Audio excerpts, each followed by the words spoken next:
Queridos irmãos, o Senhor está a chegar e não são precisas mais demonstrações. Eu quero mesmo que Ele venha. E estou convencido de que vocês e todos aqueles que neste momento participam deste estudo querem a mesma coisa, que o nosso Senhor, maravilhoso Salvador Jesus venha. Os momentos mais preciosos que eu pessoalmente posso passar com o Senhor Jesus Cristo são esses durante a noite. Quando o Senhor me acorda, Ele sabe porque o faz. Sabem? Muitas vezes converso com Ele e sinto como o meu coração se esquenta, minha alma queima de saudade e de amor pelo nosso Salvador, pelo meu Salvador pessoal. Tenho uma gratidão por Ele que não pode ser descrita por palavras. Ele é o meu Senhor maravilhoso e Salvador. Nesta tarde gostaria de falar sobre uma questão de dúvida, que eu e talvez vocês a tenham. Se forem para a Rússia, as pessoas de lá irão dizer que o Senhor de Washington tem um comportamento à beira da loucura. Se forem para Washington, as pessoas de lá irão dizer que o Senhor de Moscovo tem um problema de comportamento e que está doente ou até maluco.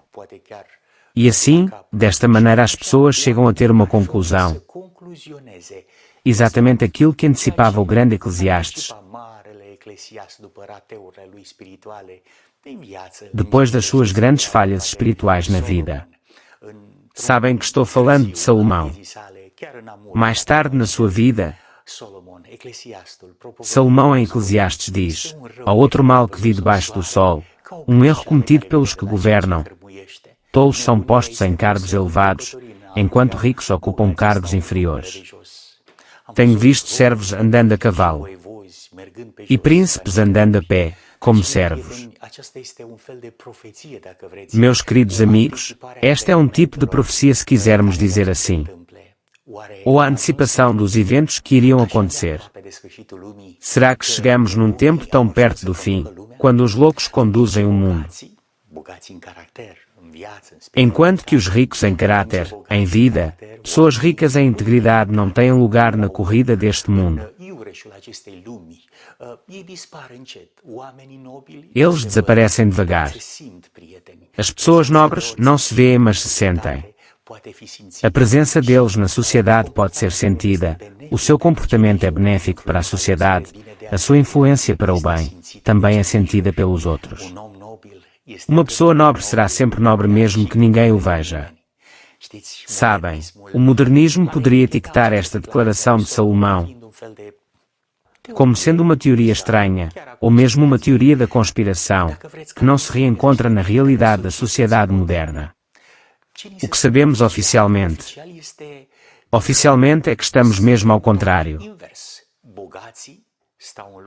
Os ricos têm postos elevados, enquanto que Salomão diz que têm cargos inferiores. E os loucos são bucha de canhão, ou seja, aqueles que não percebem demasiadas coisas. Existe uma grande discrepância entre a maneira que a Bíblia se refere à realidade e a maneira que a sociedade presente aborda a realidade. Mas mesmo assim temos à nossa frente duas fontes que falam de uma maneira tão contraditória. As fontes oficiais versus as declarações das Escrituras. As declarações que são apresentadas pelos homens que foram inspirados por Deus. Tenho algumas perguntas de bom senso como: a quem devemos acreditar? Número 1. As fontes oficiais. Ou devemos acreditar a palavra de Deus? Devemos acreditar naqueles colocados em postos elevados, assim como dizia Salomão.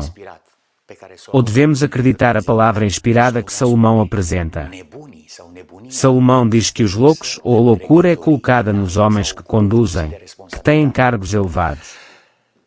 Um contra-argumento seria o seguinte: mas então, estimado Senhor, a Bíblia é um livro desatualizado de eventos e circunstâncias, não corresponde mais à sociedade. Felizmente para os ateus esta é a realidade. Este livro, a Bíblia, não tem mais relevância para os nossos dias. Pronto, acabamos com ela. Falando das Escrituras, estás a desqualificar-te. Não és mais uma pessoa credível para a nossa sociedade. Eu escolhi. Escolhi a opção de Deus, a opção da Bíblia. Escolhi acreditar em Salomão. E sabem porquê?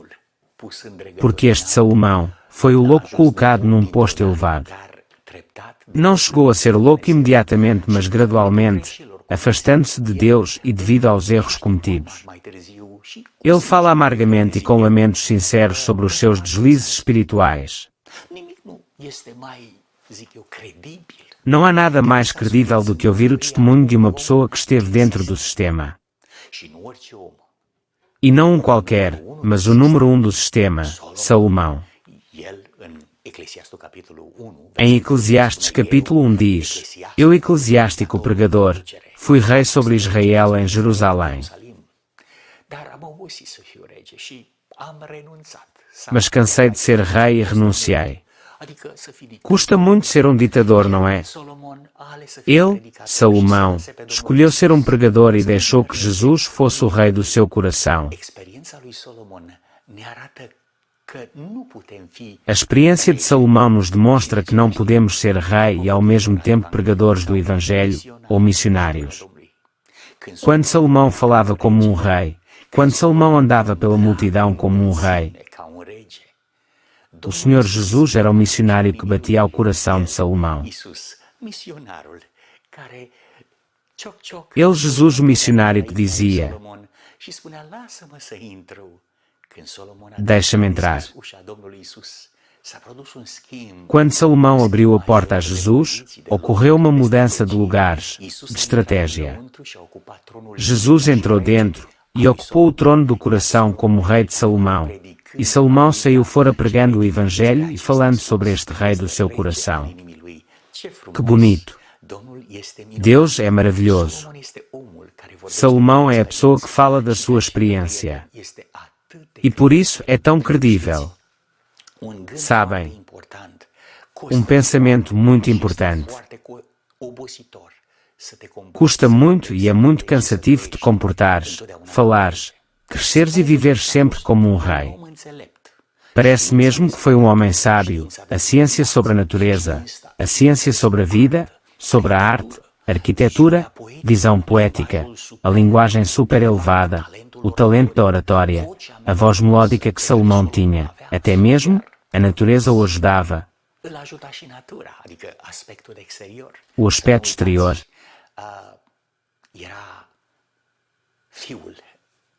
Não se esqueçam que ele era o filho de Batseba, a genética da sua mãe. Sabem que os meninos refletem a imagem da mãe na maioria das vezes. Faziam a Salomão que parecesse muito atraente, querido, amável. Era tão cortejado que um dia foi visitado até pela grande rainha de Seba. E qual pensam que foi o mexerico do dia, ou a novidade que se falava na cidade? Diz a palavra que, ouvindo a rainha de Sabá a fama de Salomão, veio a Jerusalém para prová-lo com questões difíceis, sofisticadas, como nessas entrevistas oficiais. Quer dizer, ela não acreditava na teoria da conspiração. A rainha de Sabá queria verificar tudo. Ela tinha um grande séquito, e com camelos carregados de especiarias, ouro em abundância e pedras preciosas, e foi a Salomão, e falou com ele de tudo o que tinha no seu coração. Até a rainha de Sabá tinha algo que apertava o seu coração. Fez-lhe as perguntas todas às que ela pessoalmente não tinha resposta. Eu, vocês, nós somos homens que gostaríamos de ter resposta a algumas perguntas. E Salomão lhe respondeu a todas as suas questões, e não houve nada que não lhe pudesse esclarecer. Não gostariam de ter na nossa sociedade hoje um Salomão que possa responder a todas as perguntas? Onde o podemos encontrar? Onde pode haver pessoas desse calibre que faça parte sempre da solução e não dos problemas? Infelizmente a palavra diz que o justo perece, e ninguém pondera isso em seu coração. Homens piedosos são tirados, e ninguém entende que os justos são tirados para serem poupados do mal. Isaías 57:1. Assim diz a Escritura. Desaparecem as pessoas do bem, pessoas de nobre caráter, desaparecem da vida da sociedade. Temos que admitir que existe uma crise de vocação, uma crise maior que se aprofunda gradualmente, sistematicamente. Nos faltam pessoas do bem, pessoas de caráter da sociedade. Quase qualquer pessoa pode ser comprada. Por um motivo ou outro, as pessoas de qualidade desaparecem sem rastros. E os homens de caráter são mais raros do que o ouro de Ófir. Talvez existem justificações, explicações. É uma realidade cruel, dolorosa, que não existem mais pessoas em que possamos confiar. O que dizem as Escrituras? É uma grande questão muito interessante. O Pai Celestial, chateado com a vida das pessoas, dizia: procurei entre eles um homem que erguesse o muro e se pusesse na brecha diante de mim e em favor desta terra, para que eu não a destruísse, mas não encontrei nenhum. Ezequiel, Jeremias, têm a mesma percepção.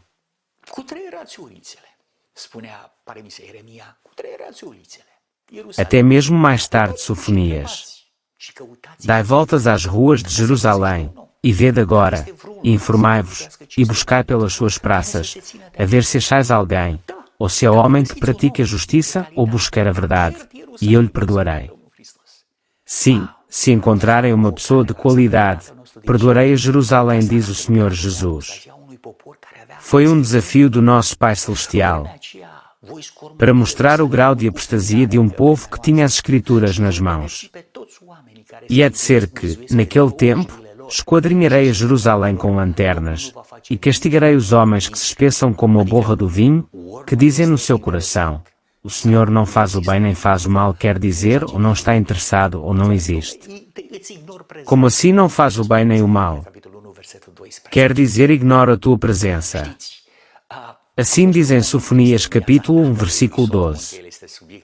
Sabem, houve um momento triste na vida do pai de Salomão, que ele é o nosso assunto deste nosso estudo.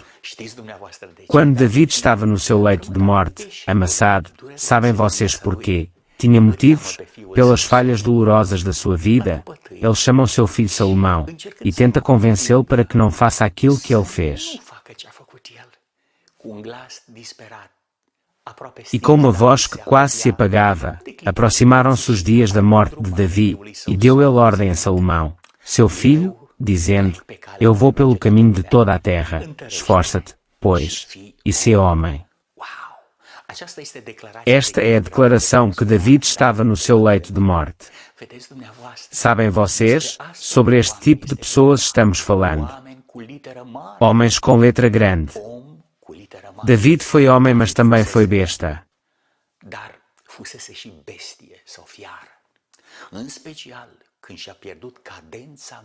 Especialmente quando perdeu a sua cadência moral e deixou-se conquistado pela beleza privada, inocente de uma mulher que não lhe pertencia, para que depois ele abusa-se de uma mulher sem proteção. Que nesse tempo as mulheres eram como objetos, podias comprar e vender. Aparece a chamada Basteba, que ia trazer um resultado devastador para a sua vida espiritual, ou seja, a morte de um grande homem. Homem muito melhor que David nesse momento.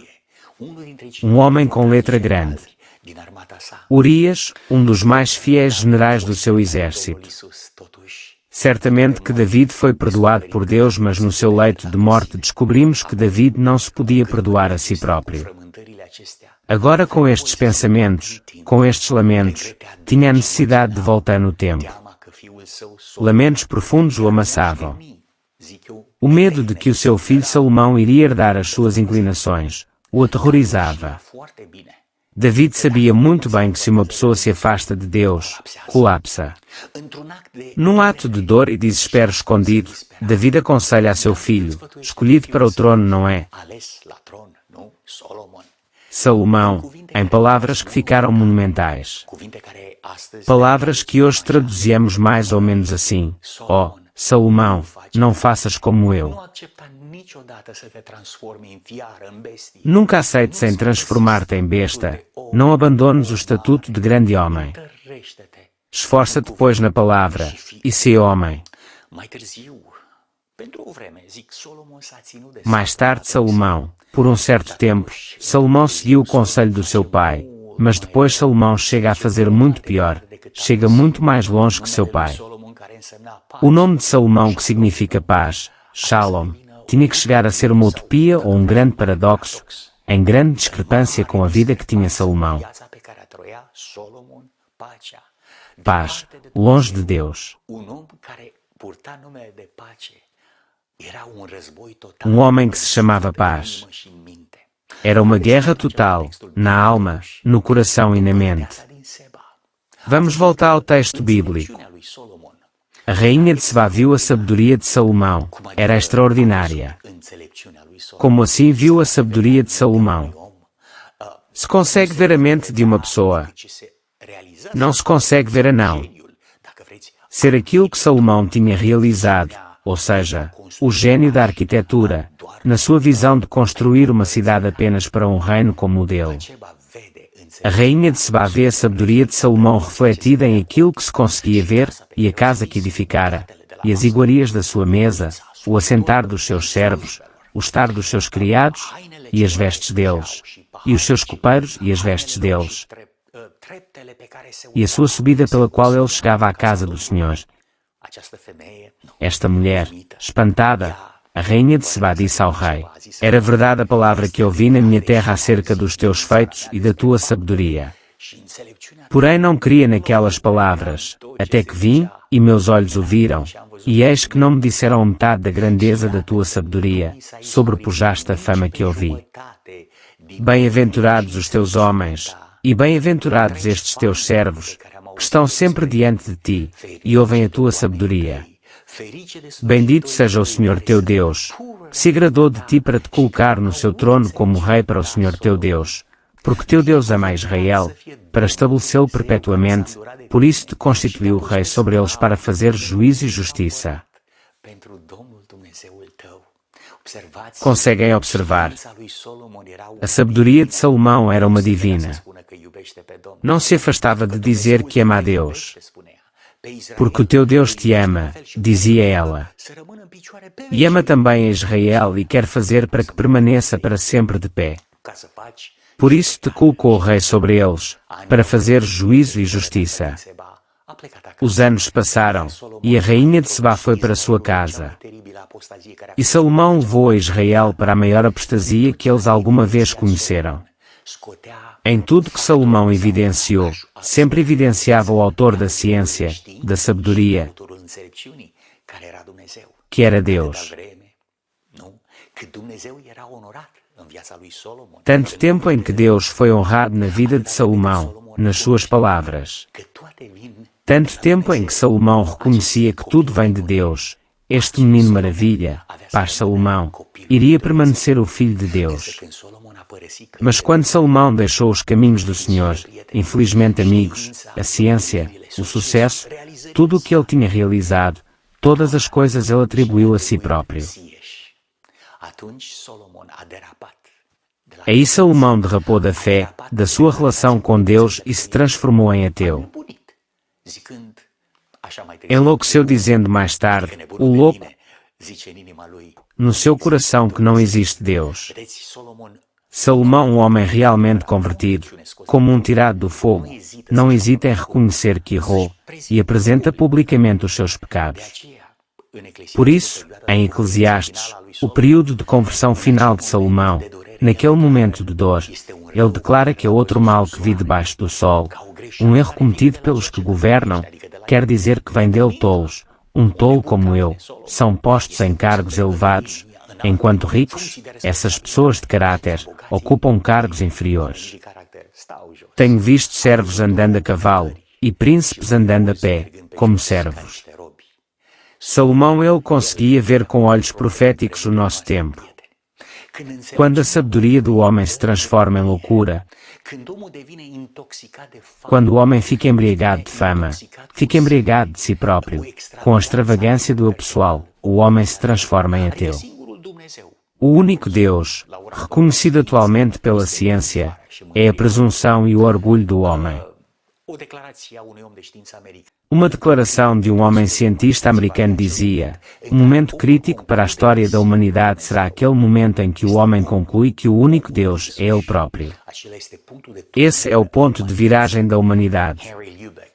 Henry Lubeck, um humanista americano.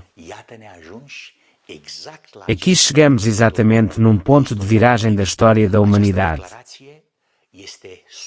Esta declaração está suficientemente provada pelas declarações de loucos que hoje são apresentadas. Penso que os loucos de Davos iriam aplaudir a Salomão na sua ciência anti-Deus. Vamos ver um exemplo de loucura colocada na maior autoridade nos tempos modernos. Os adversários de Jesus odiavam a Cristo por causa da ciência que apresentava, porque era uma ciência pró-Deus. Hoje escolhi o top conselheiro de Klaus Schwab. Ele tem umas declarações extraordinárias que apresenta de uma maneira extraordinária. Chama-se Dr. Yuval Noah Harari, o conselheiro top para Klaus Schwab. Aquilo que ele dizia era uma coisa assustadora. Os dados não conseguirão que a elite humana faça algo mais radical do que as ditaduras digitais. Por hackear os organismos, a elite não irão apenas fortalecer o seu poder, mas ao mesmo tempo vão ter a possibilidade de recriar o futuro. Eles utilizam muito este conceito de reinventar ou criar o futuro. No passado, muitos tiranos e muitos governos quiseram a implementação destas performances, entre aspas digo eu, mas não todos entenderam a biologia suficientemente bem.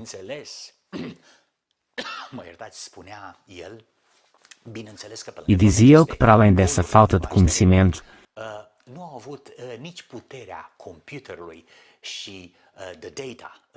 não tiveram nem o poder da computarização e nem uma base de dados pessoais para conseguir monitorizar milhões de pessoas. Este homem fala sobre uma monitorização da mente humana. Nem a Gestapo nem o KGB não tiveram, mas muito em breve algumas corporações e governos vão conseguir sistematicamente hackear ou monitorizar a todas as pessoas. E se nós realmente conseguirmos monitorizar, controlar o ser humano, iremos recriar a vida.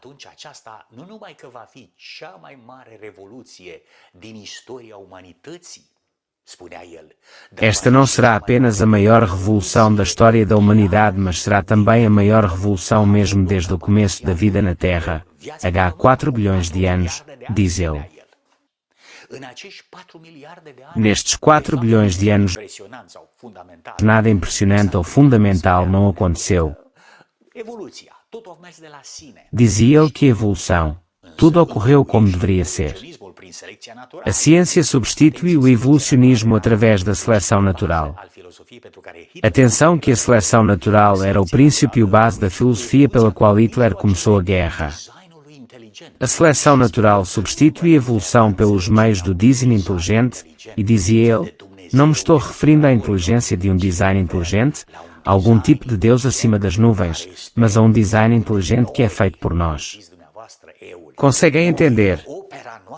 O eu, nós, foi obra nossa, dos homens que são nosso iCloud, quer dizer as nossas nuvens. id Cloud, Microsoft Cloud, estas são os verdadeiros motores ou forças condutoras, dizia ele. Os verdadeiros motores que empurram para a frente o evolucionismo. Meus amigos, este homem levanta o seu eu. Talvez perguntam de onde veio esta ideia de iCloud. Quer dizer algo como eu acima das nuvens. Também se combina aqui a declaração de Judas, do livro de Judas, onde diz exatamente aquilo que este homem embriagado do sucesso temporário da ciência atesta moderna. É algo espantoso descobrir que iCloud ou nas nuvens, eu nas nuvens, como diz ele, sobre IBM e Microsoft. Diz que estes que têm iCloud ou eu nas nuvens, estes são manchas em vossas festas de amor, banqueteando-se convosco e apacentando-se a si mesmos sem temor. Estes que vêm de aviões que não poluem, esses são umas nuvens, iCloud umas nuvens sem água, levadas pelos ventos de uma para outra parte. São como árvores murchas, infrutíferas, 2 vezes mortas, desarraigadas. Quero repetir este versículo porque tem o propósito, a aplicação especialmente no contexto atual. Em Davos, têm festas de amor, como dizia Judas, vêm de aviões pessoais que não esquentam o planeta. Estes aviões não poluem, apenas a tua bicicleta ou eventualmente a minha bicicleta produzem o aquecimento global. Eles recriaram o mundo de Sótia, só que o chamam em outros termos, seleção natural. Lembro-me de quando eu era aluno nas classes primárias, estava aí e vi crianças espancadas. Haviam meninos mais velhos que batiam os mais novos para lhes tirarem as sanduíches das mãos. Assim é a seleção natural, não é? Pelas palavras dos cientistas de hoje. No mundo animal é assim que se pratica a seleção natural, mas na Davos será Sótia com um computador na mão. Amigos, a seleção natural é um princípio animalesco que não deveria existir na nossa sociedade e tão pouco promovido pela ciência.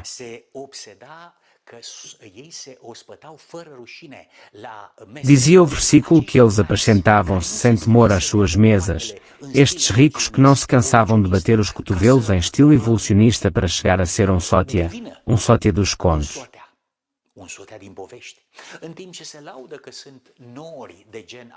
Enquanto que se vangloriam que são nuvens do tipo IBM ou software, nuvens iCloud, eu acima das nuvens, eu aquele que levantarei meu trono acima das nuvens. Ainda se lembram da declaração de Isaías capítulo 14.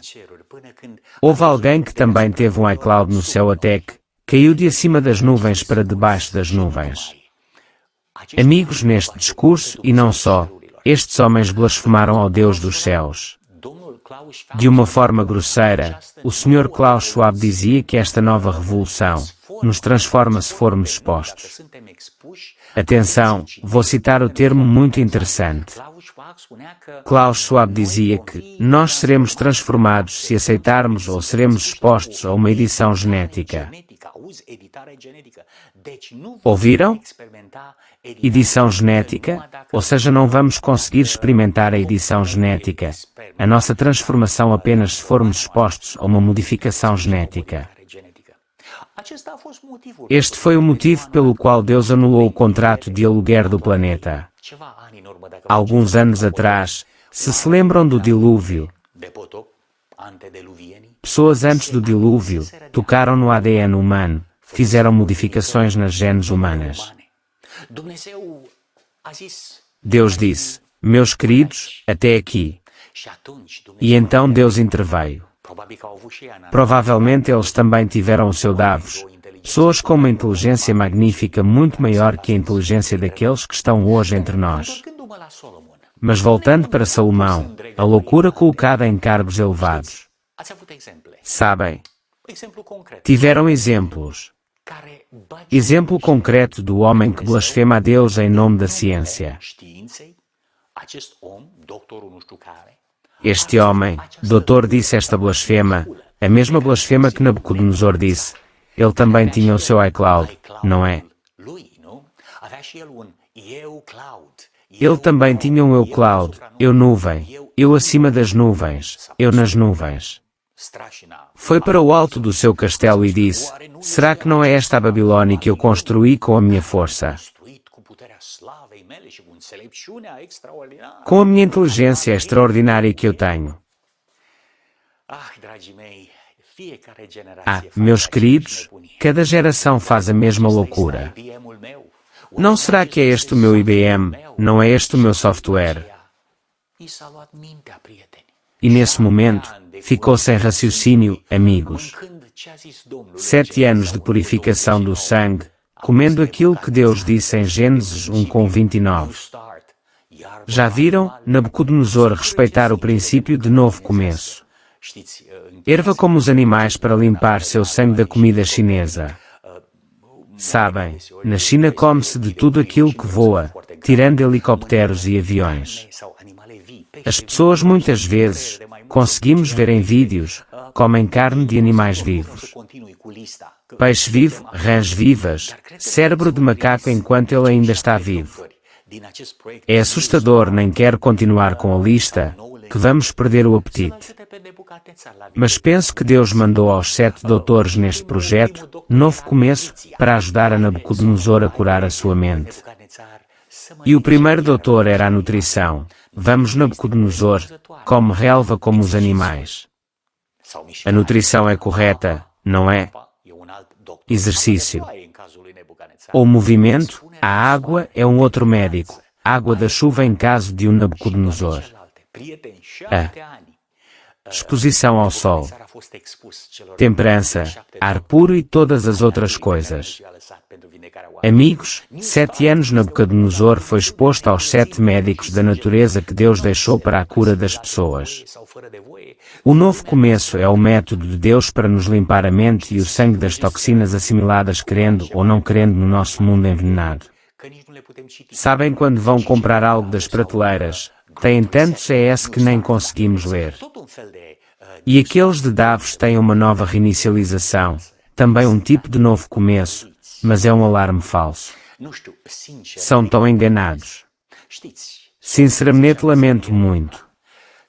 Salomão dizia sobre ele, o louco diz no seu coração, não existe Deus. Por isso aquele que criou este desafio, vai morrer no coração dos mares, junto com todos os ricos deste mundo. Tenho umas fortes declarações das Escrituras que gostaria de compartilhar com vocês. Vamos ver o que Deus diz como resposta à loucura do grupo Davos ou a loucura do grupo dos cientistas que se juntaram ao grupo de Roma, se ouviram falar nele. Algures em 52 ou 53 começava essa grande reunião com muitos cientistas que tinham problemas com a integridade do caráter. Porque inventavam mentiras e as justificavam cientificamente. Salmos 46. Portanto não temeremos, ainda que a terra se mude, e ainda que os montes se transportem para o meio dos mares. Dizia David. Ezequiel 27:4 diz: seu domínio abrangia o coração dos mares, seus construtores levaram a sua beleza à perfeição. E no versículo 25 diz: os navios de Tarsis transportam os seus bens. Quanta carga pesada você tem no coração do mar, vocês esses de Davos? Sim. Ezequiel 27:26 seus remadores a levam para alto mar. Mas o vento oriental a despedaçará no coração do mar, uma declaração parecida que se encontra em Apocalipse para fazer possível o caminho dos reis que vinham do leste. Aqui nos diz que um vento oriental te despedaçara no coração do mar. Sua riqueza, suas mercadorias e seus bens, seus marujos, seus homens do mar e seus construtores de barcos, seus mercadores e todos os seus soldados, todos quantos estão a bordo sucumbirão no coração do mar no dia do seu naufrágio.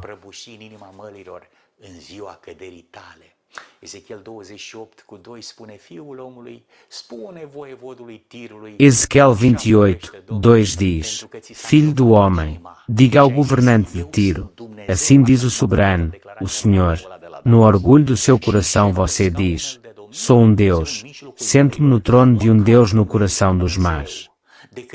Mas você é um homem, e não um Deus, embora se considere tão sábio quanto Deus. Uma declaração muito interessante, uma expressão que me salta aos olhos, o coração do mar, vives no coração do mar, fazes comércio no coração do mar e vais morrer no coração do mar. Deus aceita o desafio. Todos aqueles que querem demonstrar que ocupam o lugar de Deus, vão cair. Lembram-se de Herodes. No discurso que fez para o povo, ele aprestou uma mensagem grandiosa.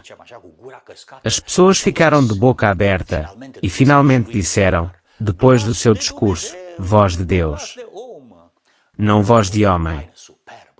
Vestido com uma veste maravilhosa, brilhante, à frente da nação. No momento em que se atribui o crédito oferecido pela multidão, que ele seria Deus, o anjo de Deus o atingiu com lepra.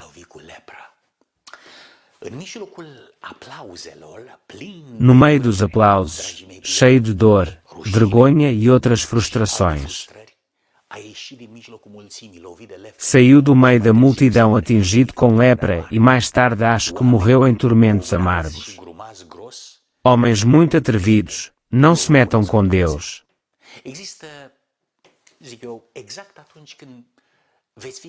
No momento exato, quando estiverem a preparar para abrir o champanhe, vocês, esses dadavos, e celebrarem a vitória no meio da festa do tipo Belsazar.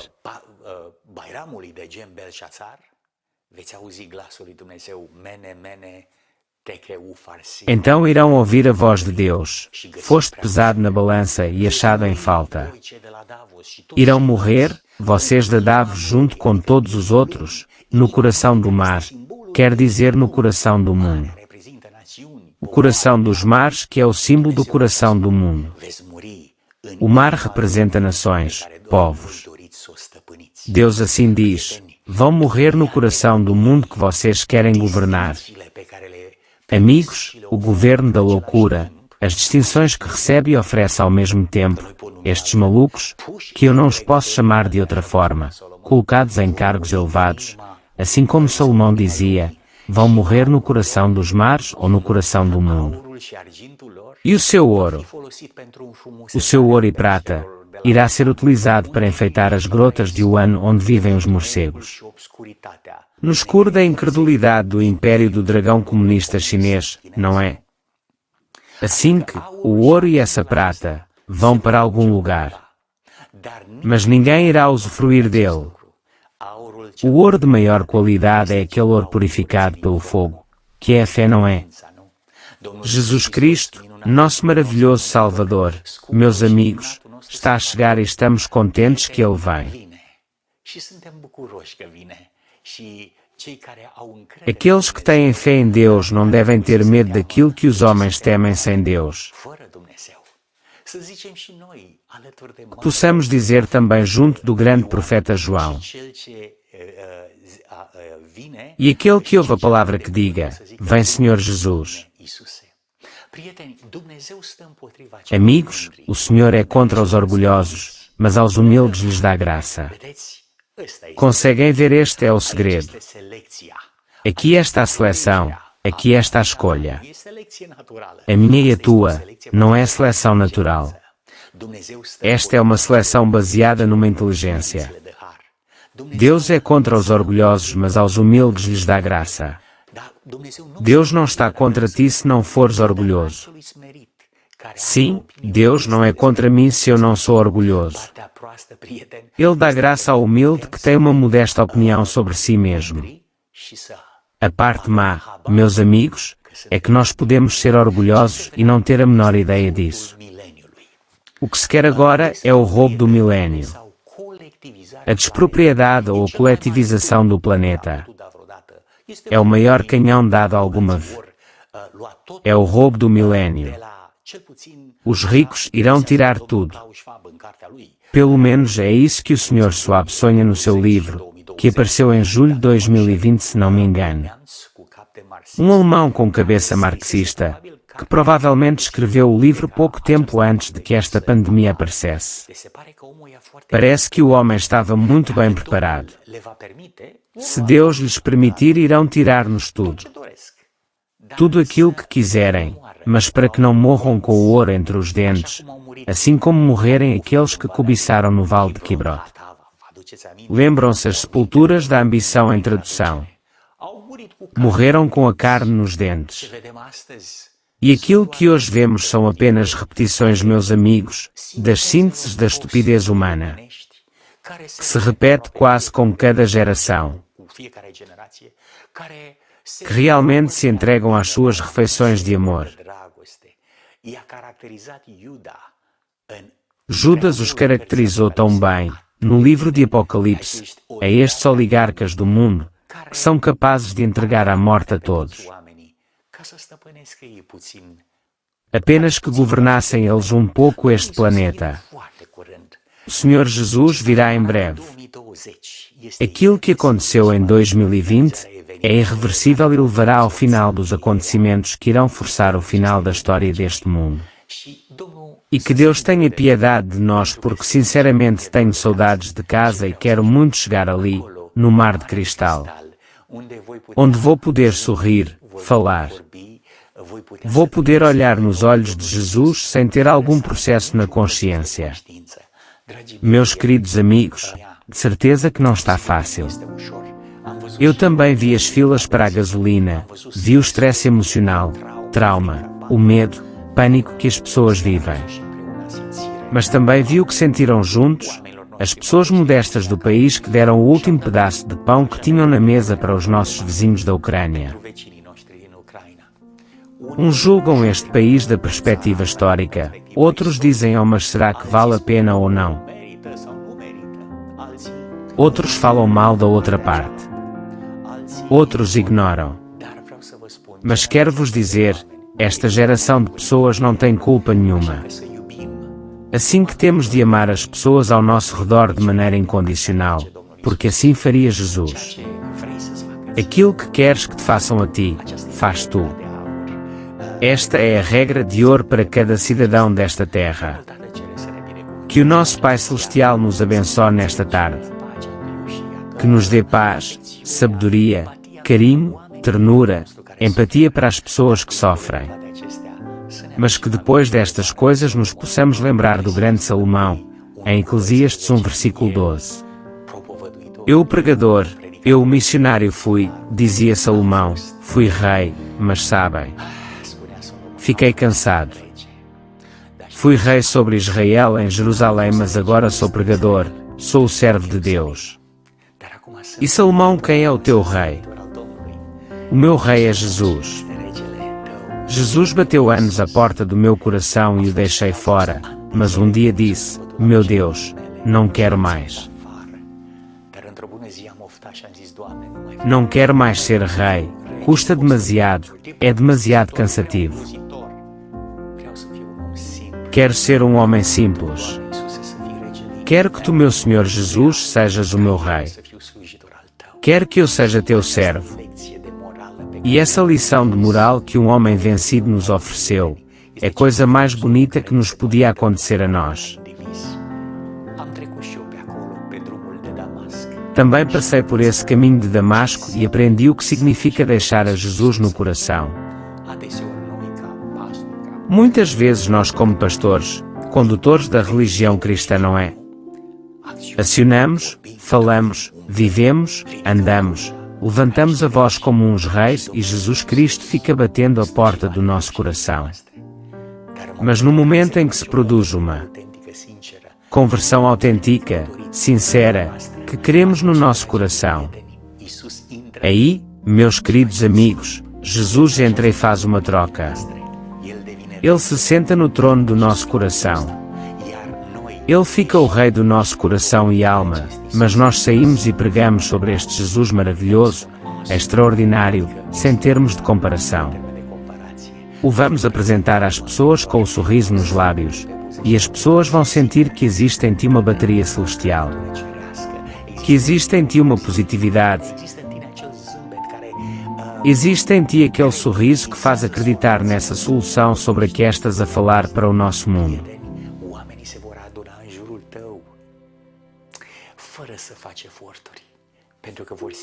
As pessoas se vão juntar à tua volta sem que te esforces muito, porque vão sentir que és espiritualmente casado, que fazes parte da noiva com que o Cordeiro vem para produzir esse casamento no universo inteiro. Que nosso Pai Celestial nos abençoe nesta tarde e que possamos entender que vivemos neste mundo em que a loucura é posta em cargos elevados, mas, amigos, não por muito tempo. O Senhor Cristo breve virá. e esta loucura distinta, que hoje é respeitada, uma loucura que fala e mente de manhã até à noite, será substituída por uma verdade suprema e eterna que é Cristo. Não esquecer, eu, diz o Salvador, sou o iCloud, eu sou o caminho, eu sou a verdade, quer dizer a ciência da salvação, ciência da vida, ciência do amor, ciência da felicidade. Eu sou o caminho, sou a verdade e eu sou a vida. Não precisas da edição genética para viveres eternamente, vem até mim. Não precisas necessariamente de um caminho da ciência, tu conheces o caminho. O caminho da Gólgota. O caminho de sangue, onde as marcas dos meus passos te chamam diariamente. Que o nosso Pai Celestial nos abençoe nesta tarde, amigos. Vamos orar. Amado Pai, em nome de Jesus te agradecemos porque nesta tarde ficamos loucos por Jesus. E assim como Paulo dizia, um momento de loucura.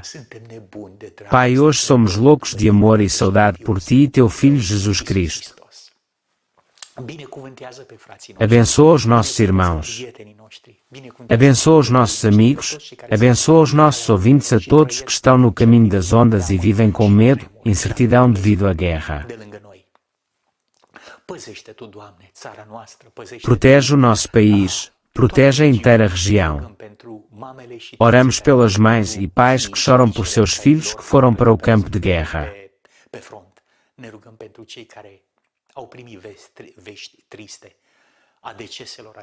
Oramos por aqueles que receberam tristes novidades de morte de seus filhos. Nosso Deus, sabemos que até ao fim vai ser amargo. Para Tu esta guerra e ajuda e dá oportunidade a esta geração para perceberem que a graça está a chegar ao fim. Dá a oportunidade a esta geração para Te encontrar de novo, para encontrarem as marcas dos Teus passos. Te agradecemos por todos os nossos amados e inimigos, oramos em nome de Jesus.